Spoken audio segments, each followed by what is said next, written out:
So I wanted to discuss today the shit we tell ourselves. Beep. I don't know if any kids are watching this, but the crap we tell ourselves, right?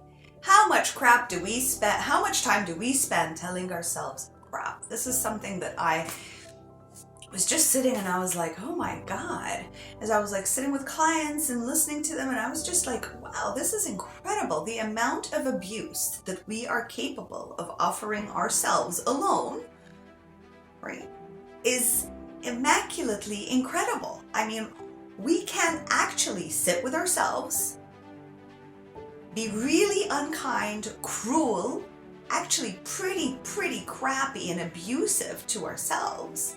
Yet in front of other people and with other people, we show compassion and kindness and we're like respectful. Yet when we are with ourselves, even in the presence of others, we'll be kind to this person and say, oh, you're very, oh, that's really well done. Oh, you look so pretty today. I love the dress you're wearing, or I love what you've done, or whatever it is. You're going to compliment that individual. You're going to show your nice side, right? And maybe internally you're thinking, oh my God, I hope I look good. God, I'm crappy. What did I wear today? That's shit. And you're saying all this gunk to yourself while externally you're presenting yourself to the outside world as a good person, because you're good to others. However, you're really mean to you. Like, cruel to you. I mean, I remember how I used to do this all the time. I mean, I didn't think there was a possibility to think any other way other than being absolutely cruel to myself. Like, it was as if I was assigned, there was a version of me assigned to just spew crap all over me consistently. Like, notice all the things that I am really terrible at, and notice all the the worst aspects of myself and blowing them out of proportion. And in time to only discover that these aren't even the worst parts of me. Actually, these parts of me that I was being shamed and blamed and judged upon were actually the gifts within myself. So it was as if I was trying to, hide my gift. It was as if my gift was too beautiful and too powerful, right? That the best way to protect myself, because if I did become all of me, if I did become my gifts in this truest form, I would be utterly confident, self-assured, and to me, that was being arrogant and selfish and, incompassionate, like no compassion.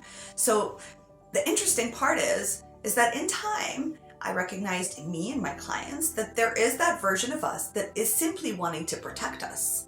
What I came to understand is that version is there to protect us so that we don't go through pain or humiliation or feel disrespected or suffer any of the things that we had suffered as children.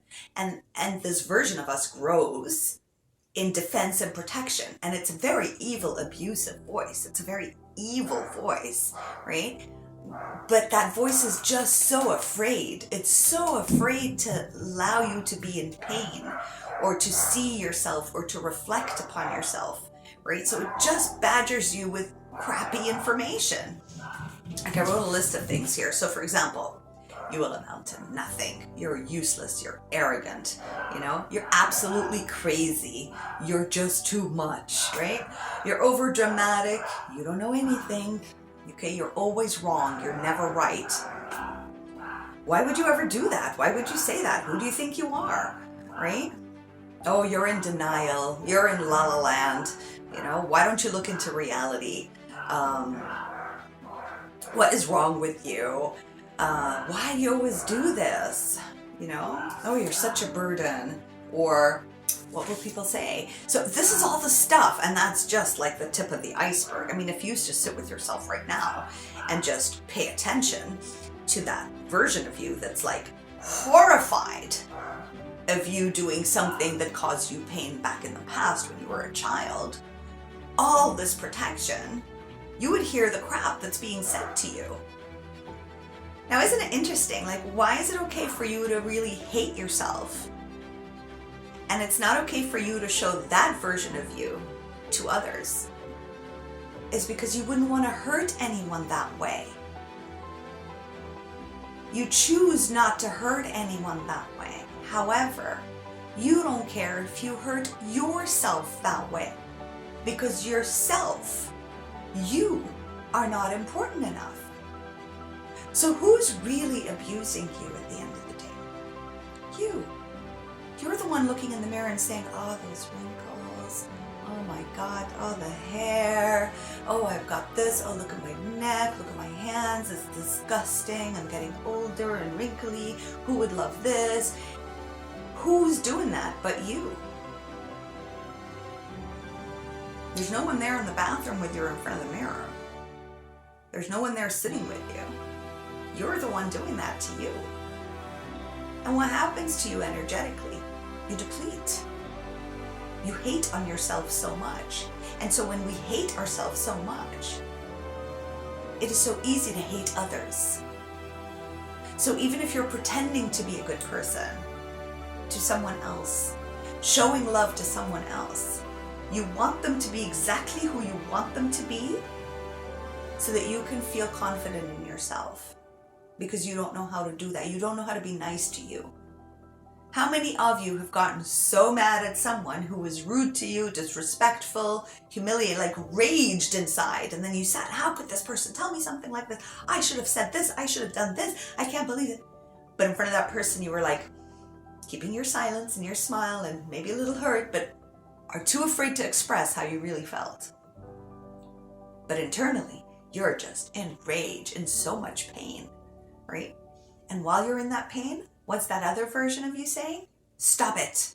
You should have spoken up. You should have done this. You should have done that. This is all your fault. You're a doormat. You let everybody, you blah, blah, blah, blah. And then there's somebody else that shows up and says, yeah, but you're better than that. And you should. And it's like this crazy, insane world that happens inside of you, because there's so much anger internally towards yourself and so much hate that naturally that will just spring out with anybody who's in front of you. Anyone who says anything that triggers that in you, it's just for you to be aware that I hate myself, so they're just reflecting what I tell myself. But I'm even shittier to me than they are to me right now. They're telling me worse things about me they're telling me less worse things about me than I tell myself. And just pay attention to that. Pay attention to the crap you tell yourself.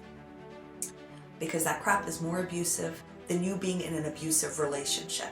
And the only reason you've probably attracted an abusive relationship, which we all have, is because the energetic vibration of who I think I am and what I believe I deserve and how I see myself will only simply attract people that see me for how I truly see myself. People will speak to me and treat me the way I treat myself. So start treating yourself better. That's all I've got to say.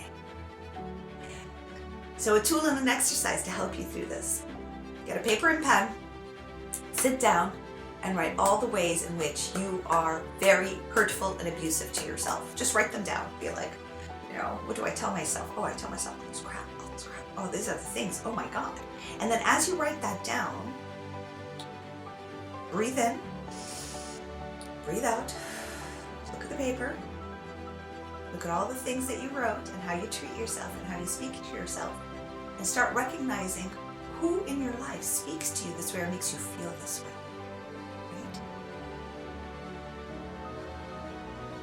And then once you do that, forgive yourself. And it's okay that you were this abusive. Even with that, say, I love you even though I was so abusive to you. I'm sorry. I love you even though I was so abusive to you. I'm so sorry I never saw you. I've got your back. I've got your back. And to that version of you that's all like, what? This is hocus pocus. What are you doing? This is nonsense. You're a terrible person. You're this, you're that, and you're unlovable. Nobody will ever love you. No, you'll matter to nobody. You're worthless. That thing, when it appears, right? Same thing. Be like, I see you. I love you. I see you. And it's cool. It's cool. You can believe those things, and I'm not going to fix you or fight against you anymore. I'm just going to have you there. You can be here. It's okay. You can be here. You breathe through it, in it, and you just recognize that there's this big space now between you and that version of you that is abusive. Right? So what happens in time is, as you continuously do this with yourself, the abusive side of you can't be that abusive anymore, because there's nothing to really abuse, because you're in a loving state towards even the abuser, which is inside of you. I'm not saying do this with your narcissistic abusers or any abusers.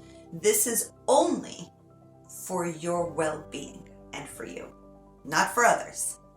Please, very clear. You don't do that with your narcissist, your toxic partner, none of that. That's a whole different story. Okay? And even if you're in that dynamics of a relationship, you do this for you. Because as you free yourself of your abusive nature to yourself, life will naturally resolve the abusers out of your life, because it doesn't mirror who you are anymore. It doesn't mirror that deep dialogue you have within yourself. Judgment will have peace. I hope this was helpful. Leave me your comments, your examples. How does your abusive self speak to you, right? And how did it work out for you to actually embrace that with love and just accept that it's there and it can be here, and that's okay, but you are not it. Like, tell me, share with me, how did this work for you? If there are any questions, please go right ahead. I work best when questions are asked of me. All right, take care, and I'll see you in the next episode.